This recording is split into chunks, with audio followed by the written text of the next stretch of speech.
అందరికీ నమస్కారం అమ్మ. ఈరోజు మనం తెలుసుకుంటున్న అంశం ఏంటంటే 10వ తరగతి పరీక్షలకు సంబంధించినది. ఆ విషయాన్ని పూర్తిగా తెలుసుకునే ముందు ఇంకా మన ఛానల్ సబ్స్క్రైబ్ చేసుకున్న వాళ్ళు ఎవరంటే దయచేసి సబ్స్క్రైబ్ చేసుకొని లైక్ చేసి షేర్ చేసి మీ ఫ్రెండ్స్కు రిలేటివ్స్ అందరికీ సబ్స్క్రైబ్ చేసుకోమని చెప్పండి. నా ఛానల్ సబ్స్క్రైబ్ చేసుకుని ప్రత్యక్షంగా పరోక్షంగా సపోర్ట్ చేసిన వాళ్ళందరికీ పేరు పేరున ప్రత్యేకమైన హృదయపూర్వక ధన్యవాదములు. ఇంకా ఆలస్యం చేయకుండా వీడియోలోకి వెళ్ళిపోదాం. మార్చి 17 నుండి సార్వత్రిక విద్యాపీఠం 10 పరీక్షలు. ఈనాడు అమరావతి.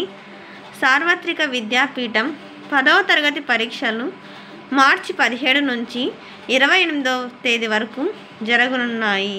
రెగ్యులర్ విద్యార్థులతో పాటు సార్వత్రిక విద్యాపీఠం విద్యార్థులకు పరీక్షలు నిర్వహిస్తున్నారు. వీటిని పకడ్బందీగా నిర్వహించేందుకు విద్యాశాఖ ఈ నిర్ణయం తీసుకుంది.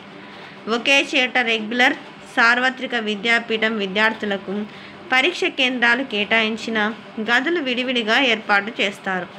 ఉదయం 9:30 నుండి మధ్యాహ్నం 12:30 వరకు పరీక్ష అయితే నిర్వహిస్తారు.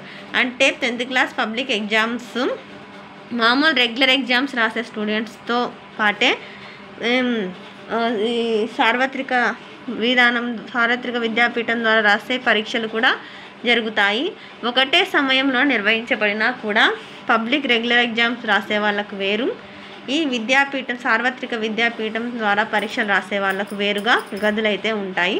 అందరికీ ధన్యవాదాలమ్మా. ఇంకా మన ఛానల్ సబ్స్క్రైబ్ చేసుకుని వాళ్ళు ఏమంటే దయచేసి సబ్స్క్రైబ్ చేసుకొని లైక్ చేసి షేర్ చేసి మీ ఫ్రెండ్స్కు రిలేటివ్స్ అందరికీ సబ్స్క్రైబ్ చేసుకోమని చెప్పండి. నా ఛానల్ని సబ్స్క్రైబ్ చేసుకొని ప్రత్యక్షంగా పరోక్షంగా సపోర్ట్ చేసిన వాళ్ళందరికీ పేరు పేరున ప్రత్యేకమైన హృదయపూర్వక ధన్యవాదములు. అందరికీ ధన్యవాదాలు. దయచేసి వీడియోని మాత్రం స్కిప్ చేయదునా. ధన్యవాదాలు.